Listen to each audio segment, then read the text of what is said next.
Welcome back to my channel. இன்றைக்கி ஒரு சூப்பரான ஒரு குட்டியான day in my life in Qatar தான் பார்க்க போகிறீங்க. ஸோ கத்தாரில் என்னோடய ஒரு நாள் வேலை எப்படி போச்சுன்றதை இந்த வீடியோவில் நான் சொல்ல போகிறேன். ஸோ இந்த வீடியோ ஸ்கிப் பண்ணாமல் முழுமையாக பாருங்கள். இந்த வீடியோ பிடிச்சிருந்தா இந்த வீடியோக்கு ஒரு லைக் கொடுத்து புதுசாக பார்க்குற ஃப்ரெண்ட்ஸ் நம்மளோட சேனலை சப்போர்ட் பண்ணி சப்ஸ்கிரைப் பண்ணிக்கோங்க. ஸோ மார்னிங் பார்த்தீங்கன்னா இப்போ இன்றைக்கி பிரேக்ஃபாஸ்ட்டுக்கு கடுகு, கருவேப்பிலை, வெங்காயம், தக்காளி எல்லாம் போட்டு தாளிச்சிட்டு அதுக்கப்புறம் ஒரு முட்டையை உடைச்சிட்டு எக் ஸ்க்ரம்பிள் மாதிரி பண்ணிவிட்டு ஸோ அதிலே இட்லி எல்லாம் குட்டி குட்டியாக கட் பண்ணி மிக்ஸ் பண்ணி கொடுத்துட்டேன். அதுக்கப்புறம் ஸ்நாக்ஸுக்கு ஃபுட் தான் வச்சேன். ஸோ நம்ம ஊர் மாதிரி இங்கே இல்லை. இங்கே சீக்கிரமாக வந்துடுவாங்க. காலையில் போனாங்கன்னா 12:30 வந்துடுவாங்க. ஸோ அதனால் பிரேக்ஃபாஸ்ட்டுக்கு ஸ்நாக்ஸ் மட்டும்தான் கொடுத்து பேக் பண்ணி அனுப்பிச்சாச்சு. அதுக்கப்புறம் ஒரு சூடாக காஃபி குடிக்கணும் போல் இருந்துச்சு. ஸோ கொஞ்சம் காஃபி குடிச்சிட்டு ஒரு அரை மணி நேரம் கழித்து பிரேக்ஃபாஸ்ட் எடுத்துக்கலாம்னு சொல்லிட்டு கொஞ்சம் தலைவலியாகவே இருந்துச்சு. காலையிலேருந்து எழுந்திரிச்சு கிளைமேட்லாம் மாறதில்ல. ஸோ கொஞ்சம் கோல்டெல்லாம் மாறி இப்போ தான் எனக்கு சரியாச்சு.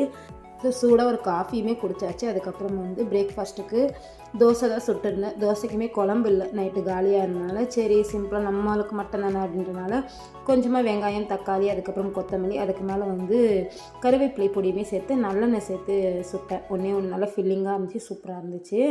ஸோ இது சாப்பிட்டதுக்கப்புறம் லஞ்சு செய்ய ஸ்டார்ட் பண்ணிட்டேன் கொஞ்சம் நேரத்தில். ஏன்னா பிள்ளைங்க ஸ்கூல் விட்டு வந்துட்டாங்க அப்படின்னா எதுவுமே செய்ய முடியாதுன்றனால சரி சாம்பார் பொடி அரைக்கலாம் சொல்லி வீட்லேயே சாம்பார் பொடி அரைச்சேன். கண்டிப்பாக நீங்களும் ட்ரை பண்ணி பாருங்கள். அளவுகள்லாம் டிஸ்கிரிப்ஷனில் கொடுக்குறேன். ஸோ என்னென்ன போட்டேன்னு மட்டும் சொல்கிறேன் நான். ஃபஸ்ட்டு பார்த்தீங்கன்னா ஒரு 2 டேபிள் ஸ்பூன் அளவு உளுந்து போட்டு ஒரு 2 டேபிள் ஸ்பூன் அளவு கடலைப்பருப்பு சேர்த்துக்கிட்டேன்.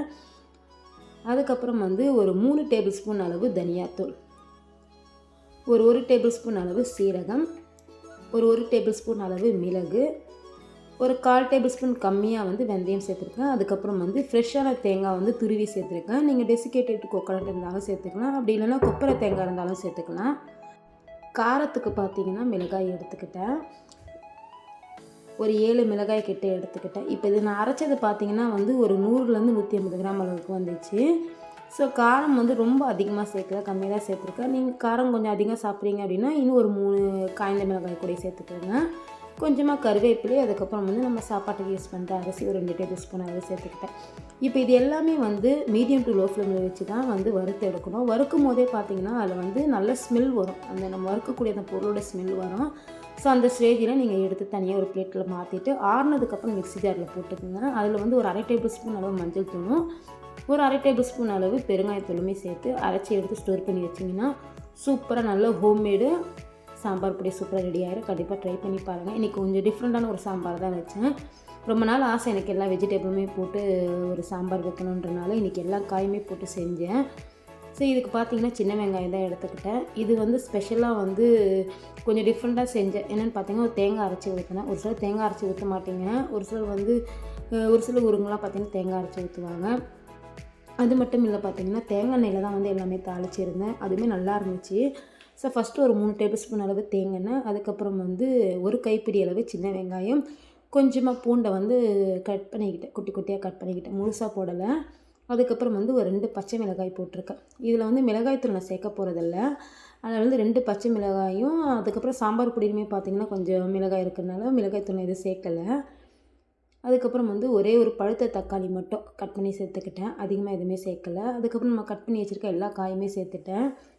கத்திரிக்காய், வாழைக்காய், அதுக்கப்புறம் உருளைக்கிழங்கு, பூசணிக்காய், முருங்கைக்காய். ஸோ இந்த காய் எல்லாமே சேர்த்துருக்கேன். எனக்கு ரொம்ப நாள் ஆசை ஹோட்டல் ஸ்டைலில் சாப்பிட்ணும் வீட்டில் எல்லா காயுமே போட்டு அப்படின்னு செய்யலான்றனால இன்றைக்குமே சாம்பார் பொடி அடைச்சிருந்தனால செஞ்சிடலான்னு செஞ்சேன். ஸோ இதுக்கப்புறம் எந்த மசாலா போடக்கூடாது. அதுக்கு முன்னாடி கொஞ்சமாக ஒரு பாதி லெமன் சைஸ் அளவு புளி மட்டும் கரைச்சி தண்ணி ஊற்றிக்கிட்டேன். ஸோ இப்போ இதில் நம்ம ஒரு 1/2 டேபிள் ஸ்பூன் அளவு மஞ்சள் தூளும் நம்ம அரைச்சி வச்சுருக்கோம்ல சாம்பார் பொடி அது ஒரு 3 டேபிள் ஸ்பூன் அளவு சேர்த்துருக்குறேன். ஸோ கண்டிப்பாக ட்ரை பண்ணி பாருங்கள். நல்லா டேஸ்ட்டாக இருந்துச்சு ஃப்ரெண்ட்ஸ். இது மிக்ஸ் பண்ண பார்த்தீங்கன்னா நல்லா கட்டி கொடுக்கும், கலருமே நல்லா மாறும். இப்போ பாருங்கள் வீடியோவில் பார்க்கும்போதே உங்களுக்கு தெரியும்ல. ஸோ இன்னும் காரம் கொஞ்சம் அதிகமாக வேணும் அப்படின்னா நீங்கள் இன்னும் ஒரு டேபிள் ஸ்பூன் அளவு கூட சேர்த்துக்கலாம். ஸோ இந்த ஸ்டேஜில் தேங்காயை நான் அரைச்சி எடுத்துக்கிட்டேன். ரொம்ப நெய்ஸாக அரைக்கக்கூடாது, கொஞ்சம் லைட்டாக அந்த மாதிரி கொரப்பாக அரைக்கணும். என்னடா தேங்காய் அரைச்சி ஊற்றுறான்னு நினைக்காதீங்க. ஸோ இந்த மாதிரி டேஸ்ட்டாக இருக்கும். கண்டிப்பாக ட்ரை பண்ணி பாருங்கள் ஒரு முறை. ஸோ தேங்காயை சேர்த்ததுக்கப்புறம் கொஞ்சமாக மட்டும் தண்ணி சேர்த்து நல்லா மிக்ஸ் பண்ணிக்கிட்டு இது எல்லாமே நல்லா கொதித்து வரணும். ஸோ இந்த மாதிரி நல்லா கொதிச்சு வரும்போது ஒரு சைடு பார்த்திங்கன்னா பருப்பு வெந்து வந்துடுச்சு. இது பருப்பில் வந்து கொஞ்சமாக உப்பு சீரகம் மட்டும் போட்டு நல்லா வேக வச்சு எடுத்துருக்கேன். ஸோ இந்த மாதிரி நல்லா மசிச்சதுக்கப்புறம் வந்து நம்ம தாளிச்சு வச்சுருக்க அந்த காயில் வந்து இதை ஊற்றிட வேண்டியது தான். இதுமாரி நல்லா இந்த மாதிரி மிக்ஸ் பண்ணிக்கோங்க ஃப்ரெண்ட்ஸ்.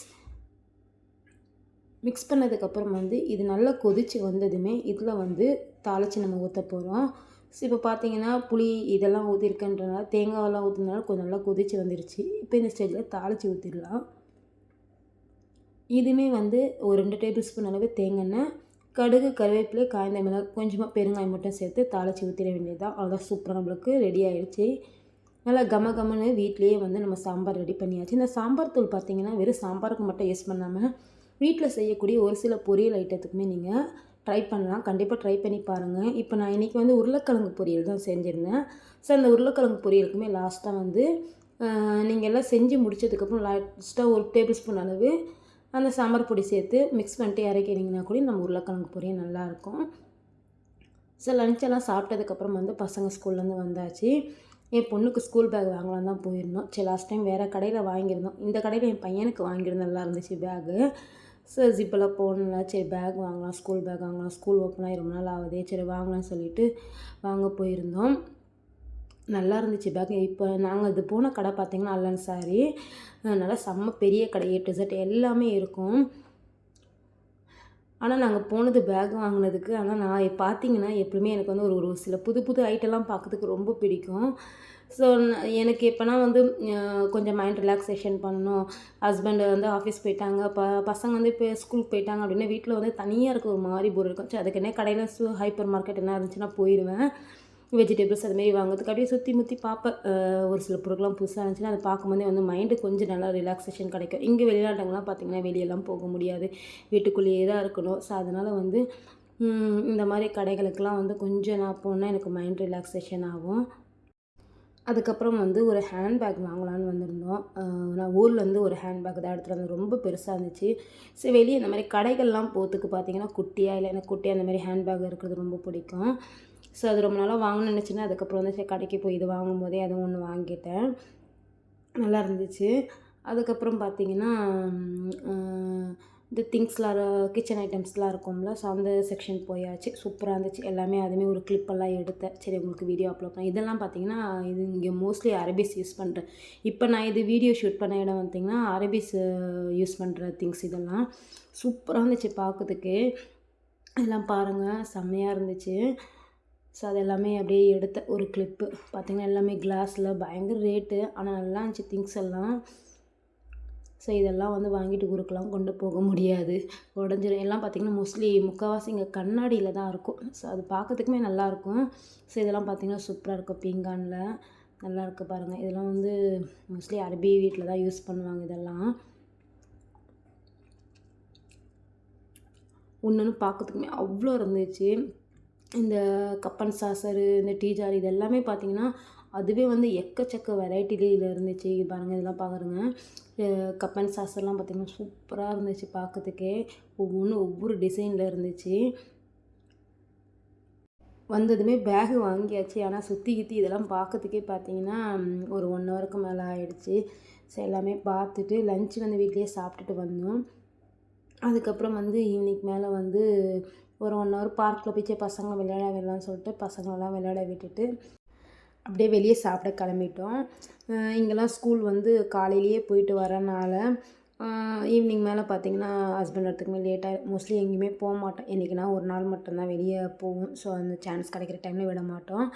அன்றைக்கி நாங்கள் போன இடம் தான் பார்த்திங்கன்னா கத்தாரில் இருக்க ஃப்ரைடேன்னு சொல்லிட்டு. ஸோ போனதுமே அவங்களோட சிக்னேச்சர் ஒரு ஸ்நாக்ஸ் மாதிரி இது கொடுத்துருந்தாங்க, நல்லா இருந்துச்சு. அதுக்கப்புறம் வந்து இப்போ பசங்களுக்கு இப்போ பசி எடுக்கிறதுனால ஒரு பர்கரும் ஃப்ரெஞ்ச் ஃப்ரையும் ஆர்டர் பண்ணியிருந்தோம். அதுக்கப்புறம் வந்து சீ ஃபுட் பிளேட்ஸு அதை ஆர்டர் பண்ணியிருந்தோம், வந்துருந்துச்சு. மோஸ்ட்லி நாங்கள் வெளியே வாங்க மாட்டோம், அதுவும் சீ ஃபுட் ஐட்டம்னும் போது பார்த்து தான் இது பண்ணுவோம். ஸோ இதனால் கொஞ்சம் ஃப்ரெஷ்ஷாக இருந்துச்சு, சரி ட்ரை பண்ணலாம், ரொம்ப நாள் சாப்பிட்ணுன்னு ஆசையாக இருந்துச்சுன்னு சொல்லிட்டு ஆர்டர் பண்ணி நல்லா சூப்பராக இருந்துச்சு. ஓகே ஃப்ரெண்ட்ஸ், இந்த மினி விலாகு கண்டிப்பாக உங்களுக்கு பிடிச்சிருக்கும்னு நினைக்கிறேன். அப்படி பிடிச்சிருந்தா இந்த வீடியோக்கு ஒரு லைக் கொடுத்து நம்மளோட சேனலை சப்போர்ட் பண்ணி சப்ஸ்கிரைப் பண்ணிக்கோங்க. நெக்ஸ்ட் ஒரு இன்ட்ரெஸ்டிங்கான வீடியோலாம் பார்க்கலாம். தேங்க்ஸ் ஃபார் வாட்சிங்.